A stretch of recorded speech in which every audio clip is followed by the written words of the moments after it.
Sir నమస్కారం sir. నమస్తే. Sir మొన్న సీఎం రేవంత్ గారితో సినీ ప్రముఖులు భేటీ అయ్యారు గదా! దానిపైన కేటీఆర్ గారు కొన్ని కీలక వ్యాఖ్యలు చేశారు సార్. అంటే మీటింగ్ తర్వాత రేవంత్ రెడ్డి గారు మొత్తం కూడా సైలెంట్ అయిపోయారు. సెటిల్‌మెంట్ అయిపోయిందని జెప్పేసి అన్నట్టుగా ఆయన వ్యాఖ్యలు చేశారు. దానికి మళ్ళీ దిల్ రాజు గారు కొన్ని కౌంటర్స్ కూడా వేశారు.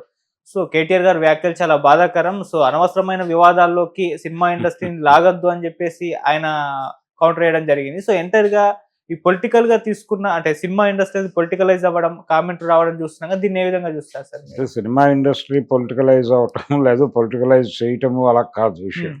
నిజానికి ఈ సెటిల్మెంట్ అయిపోయి ఉండొచ్చు, అందుకని సీఎం సైలెంట్ అయ్యాడు అనే మాట కేటీఆర్ మాత్రమే అనలేదు. హ్మ్. ఏపీ, ఆంధ్రప్రదేశ్లో ప్రస్తుతం ప్రధాన ప్రతిపక్ష హోదా కోసం పోట్లాడుతున్నటువంటి వైఎస్ఆర్‌సీపీ నాయకుడు కూడా ఒక ఆయన అంబటి రాంబాబు ఎన్ని సోఫాలు వెళ్ళాయో లెక్కెట్టాల్సి ఉంటుంది అన్నాడు ఆయన. అవును. ఎన్ని సోఫాలు ఎవరెవరి ఇళ్ళకి వెళ్ళాయో ఒకసారి ఆ లిస్ట్ కూడా ప్రకటించండి అన్న టోన్లో ఆయన ఒక వీడియో చేశాడు. దాదాపు అలాంటి అభిప్రాయమే కేటీఆర్ కూడా మాట్లాడాడు. డీల్ సెట్ అయిందా అనేది. డీల్ సెట్ అయిందా పుష్ప టైప్లో మాట్లాడాడు ఆయన.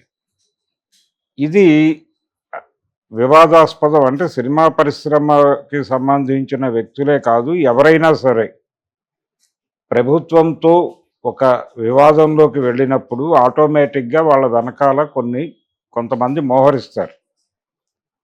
ఇది రాజకీయమే, ఇది ఎవరైనా చేసే పనే. కాంగ్రెస్ పార్టీ ప్రతిపక్షంలో ఉండి బీఆర్ఎస్ అధికారంలో ఉండి ఇలాంటి సంఘటనలు జరిగితే కాంగ్రెస్ పార్టీ కూడా అల్లు అర్జున్ వెనకాల నిలబడి మాట్లాడేది. ఓకే. మాట్లాడటం వలన ఏం జరిగింది, ఇప్పుడు వీళ్ళందరూ అక్కడ జగన్మోహన్ రెడ్డి ఖండించటము, ఆయన మాట్లాడటము, ఆయన పార్టీకి చెందినటువంటి అంబటి రాంబాబు లాంటి వాళ్ళు మాట్లాడటము, ఈ వ్యవహారం జరుగుతూ అంటే వీళ్ళందరూ కూడా తెలంగాణ సీఎంని టార్గెట్ చేస్తూ వాళ్ళు మాట్లాడటం, ఇక్కడ ఉన్నటువంటి బీఆర్ఎస్ మాట్లాడటము, బీఆర్ఎస్తో పాటు బీజేపీ మాట్లాడటం. బీజేపీ ఏమో కాంగ్రెస్ పార్టీని టార్గెట్ చేస్తూ, బీఆర్ఎస్ ఏమో నేరుగా ముఖ్యమంత్రిని టార్గెట్ చేస్తూ మాట్లాడటం. అంటే ఇలా మాట్లాడటం వెనకాల వాళ్ళ రాజకీయ ప్రయోజనాలు ఉంటాయి ఖచ్చితంగా. అంటే సమాజంలో జరిగే ఏ సంఘటన మీదైనా రియాక్ట్ అవ్వటం అనేది, తమ అభిప్రాయం చెప్పడం అనేది ప్రజాస్వామ్యం వారికి ఇచ్చినటువంటి అవకాశం. ఆ అవకాశం మేరకు ఏ సంఘటన, ఎవరైనా ప్రభుత్వానికి వ్యతిరేకంగా మాట్లాడినా, లేదు ప్రభుత్వం నుంచి ఎవరి మీదైనా వ్యతిరేకత వ్యక్తమైనా ఆ ఇన్సిడెంట్లోకి యాక్టివ్ అపోజిషన్ ఎంటర్ అయిపోతుంది. అది ఎప్పుడైనా జరిగేదే. ఏ పార్టీ అయినా అపోజిషన్లో ఉండగా ఈ పని చేస్తుంది. ఇందులో వింత విచిత్రము ఏమీ లేదు. అందులో భాగంగానే అల్లు అర్జున్ ఎపిసోడ్లో ఆయన మొదట కొంత ప్రభుత్వ వ్యతిరేకంగా ఉండటం మాత్రమే కాదు, ప్రభుత్వ విభాగాల మీద విమర్శలు చేశాడు. పోలీసు విభాగం మీద ఆయన విమర్శలు చేశాడు. ఎప్పుడైతే ఆయన ప్రభుత్వం మీద, ప్రభుత్వ విభాగాల మీద ఆరోపణలు చేశారో ఇమ్మీడియట్గా అక్కడికి ప్రతిపక్షాలు వచ్చి వాలి భారతీయ జనతా పార్టీ, అలాగే బీఆర్ఎస్, దాంతోపాటు ఏపీలో వైఎస్ఆర్సీపీ వైఎస్ఆర్సీపీ స్పందించడం వెనకాల ఇంకో తలకాయ నొప్పి ఏమిటంటే, ఈయన గతంలో శిల్పారావి గురించి ఒక మాట మాట్లాడాడు అనేది విపరీతంగా చర్చనీయాంశం అయింది. శిల్పారావి వైఎస్ఆర్సీపీకి సంబంధించినటువంటి క్యాండిడేట్ అప్పుడు. అందుకని ఈయనకి ఆల్రెడీ ఆ పార్టీతో చాలా సంబంధాలు ఉన్నాయి, అందుకని జగన్మోహన్ రెడ్డి ఖండించాడు అని చెప్పి ఒక సిద్ధాంతం పుట్టింది.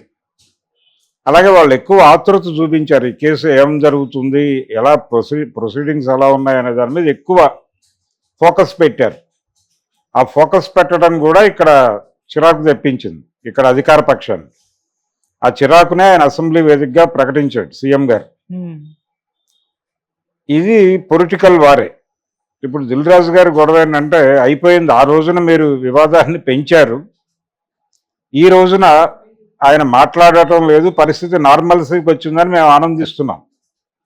ఈ టైంలో ఈ నార్మల్సీ వెనకాల ఏ సెటిల్మెంట్ జరిగింది, ఎంత కాస్ట్లీ సెటిల్మెంట్ జరిగింది, అనేది ఈయన మాట్లాడాడు. ఆయనేమో ఎన్ని సోఫాలు వెళ్ళాయో లెక్క కట్టండి అంటున్నాడు రాంబాబు గారు.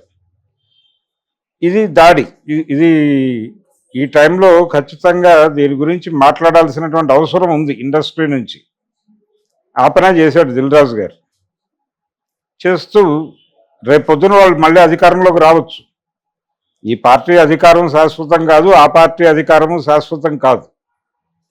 అందుకని ఆయన చాలా లౌక్యంగా, మీరు అనవసరంగా వివాదం చేయకండి, దీన్ని ముఖ్యమంత్రి గారితో మేము జరిపినటువంటి సమావేశం అదేమీ ఇండోర్ మీటింగ్ ఏం కాదు, చాలా మంది ఉన్నారు, 45 మంది పైన హాజరైన మీటింగ్ అది.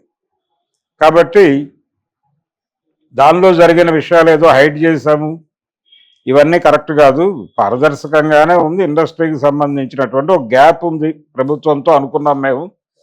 ఆ గ్యాప్ లేకుండా చూసుకోవడంలో భాగంగా మేమందరం వెళ్ళి కలిసాము, అయిపోయింది. మీరు మళ్ళీ పదే పదే దీన్ని తవ్వితీయటం ద్వారా ఆ ముగిసిన వివాదాన్ని తిరిగి రేపినట్టు అవుతుంది. అందుకని మీరు దయచేసి మా జోలికి రాకండి అని దాదాపుగా వాల్తేరు వీరయ్య 200వ రోజు చిరంజీవి గారు ఏం మాట్లాడాడో అదే మాట్లాడుతున్నాడు ఇప్పుడు. ఓకే. ఆ రోజున ఆంధ్రాలో అధికారంలో ఉన్నటువంటి పార్టీని ఉద్దేశిస్తూ ఆయన మాట్లాడాడు, మేము పిప్పీల కాలం మా మీద బ్రహ్మాస్త్రాలు ఎందుకు వేస్తారు అని. ఇప్పుడు అదే మాట ఈయన అంటున్నాడు, మేము పిప్పీల కాలం మా మీద ఎందుకు బ్రహ్మాస్త్రాలు, మీరు నేరుగా ఏదైనా ఉంటే చూసుకోండి. పొలిటికల్ ఫైట్ అంటే సినిమా త్రూ కాదు, సినిమా వాళ్ళని ఆధారం చేసుకుని దాడి చేయటం కాదు, ఇంకా అనేక ఇతర విషయాలు ఉన్నాయి కదా, వాటి మీద ఫోకస్ చేసి మీరు సాధించుకోండి. తద్వారా పబ్లిక్లో మీరు ఇమేజ్ పెంచుకొని మళ్ళీ అధికారంలోకి వస్తారు. ఆ కార్యక్రమం చూసుకోండి తప్ప ఎందుకు ఇండస్ట్రీని లాగే ప్రయత్నం చేస్తారు మీ రాజకీయ వివాదాల్లోకి, దయచేసి వదిలిపెట్టండి అని ఒక రిక్విజేషన్ సమర్పించాడు బీఆర్ఎస్కి. ఇప్పుడు దీని మీద ఎలా స్పందిస్తారో చూడాలి. బీఆర్ఎస్ నుంచి దిల్ రాజు గారి ప్రకటన మీద ఎలాంటి రియాక్షన్ వస్తుంది కేటీఆర్ నుంచి అనేది చూడాలి. కేటీఆరే కీలకంగా ఈ వ్యాఖ్యలన్నీ చేస్తున్నాడు. బీఆర్ఎస్లో ఇతర నాయకుల కంటే కూడా ఈయన యాక్టివ్గా ఉన్నాడు. అవును. అయితే నిజానికి అల్లు అర్జున్ ఎపిసోడ్లో బయట నుంచి వీళ్ళు విమర్శించారు, ఇంటర్నల్గా కాంగ్రెస్ పార్టీకి చెందిన వాళ్ళు కూడా సీరియస్గానే రియాక్ట్ అయ్యారు. ఉదాహరణకి వి హనుమంతరావు, ఆయన చాలా గ్యాప్ తర్వాత మీడియా ముందుకు వచ్చి అల్లు అర్జున్ని క్షమించాల్సిన అవసరం లేదు అన్న టోన్లో మాట్లాడాడు. అలాగే ఇక్కడ జగన్మోహన్ రెడ్డి అల్లు అర్జున్ అరెస్ట్ని ఖండిస్తే ఇమ్మీడియట్గా చంద్రబాబు గారు అరవింద్ గారికి ఫోన్ చేయడం కూడా వివాదంగా మారింది. ఎందుకు ఆయన చొరవ చూపిస్తున్నాడు, ఒక రాష్ట్ర ముఖ్యమంత్రిగా ఉండి, పైగా ఇండస్ట్రీతో లింక్ అయి ఉన్నటువంటి కీలక రాష్ట్రం అది, ఆ రాష్ట్రానికి ముఖ్యమంత్రిగా ఉండి ఆయన ఎందుకు ఇన్వాల్వ్ అయ్యారు దీనిలో అనేది ఒక క్రిటిసిజం వచ్చింది. దానికి ఏదో వాళ్ళ పద్ధతిలో వాళ్ళు సమాధానాలు చెప్పుకునే ప్రయత్నం చేశారు. అలా దీన్ని అనవసరంగా రాజకీయం చేయొద్దు అనేది ఆయన అభ్యర్థన, అది సమంజసమే, ఓకే, తప్పేం కాదు. భయపడుతున్నారు ఇప్పుడు రాజకీయాలంటే, సినిమా వాళ్ళు భయపడేటువంటి పరిస్థితి రావటం మాత్రం సంతోషకరమే. ఎందుకు సార్ అంటే పొలిటికల్ ఏరియాలో వాళ్ళు మనుషులే, వాళ్ళు కూడా ఈ వ్యవస్థలో భాగమే, దీని కదలికలో వాళ్ళు కూడా ఉండాలి. అందుకని నేరుగా రాజకీయాలు మాట్లాడవచ్చు, తప్పేం లేదు, దానిలో హైడ్ చేయాల్సిన అవసరం లేదు. ఓకే. ఇప్పుడు దిల్ రాజు గారు అన్నట్టు రాజకీయ నాయకులు సినిమాల గురించి మాట్లాడొద్దు అంటే వాళ్ళు మాట్లాడుతుంటారు, మీరు కూడా రాజకీయాలు మాట్లాడండి రెగ్యులర్గా, తప్పే ఉంది దానిలో. ఇప్పుడు వాళ్ళు అలా చొరవ తీసుకుని మీకు ప్రభుత్వంతో రిఫ్ట్ ఉంది, మీరు ప్రభుత్వం మీద తిరుగుబాటు చేస్తున్నారు అనుకున్నప్పుడు ఆటోమేటిక్గా మీ దగ్గరికి వచ్చేస్తారు వాళ్ళు, మీ తరఫున మాట్లాడటం మొదలు పెడతారు, దాన్ని ఆపలేరు ఎవరు. కాబట్టి ఇప్పుడు చేయాల్సింది, మా గురించి మీరు మాట్లాడొద్దు, మేము ఎత్తైన గోడలు కట్టుకుంటాం బయట ప్రపంచానికి కనబడకుండా అంటే కుదరదు.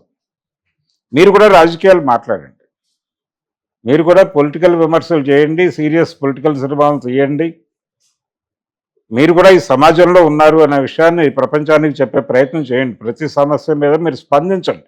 ఓకే. వివాదం అనుకోవద్దు, వివాదం అనుకోవడం అనేది పొరపాటు. వివాదాలు ఉంటాయి, ఖచ్చితంగా వివాదాలు ఉంటాయి. వివాదాలను ఎదుర్కొని సమర్థవంతంగా ఎదుర్కొని అందరినీ ఒక్కటిగా నడిపించటమే నాయకత్వ లక్షణం.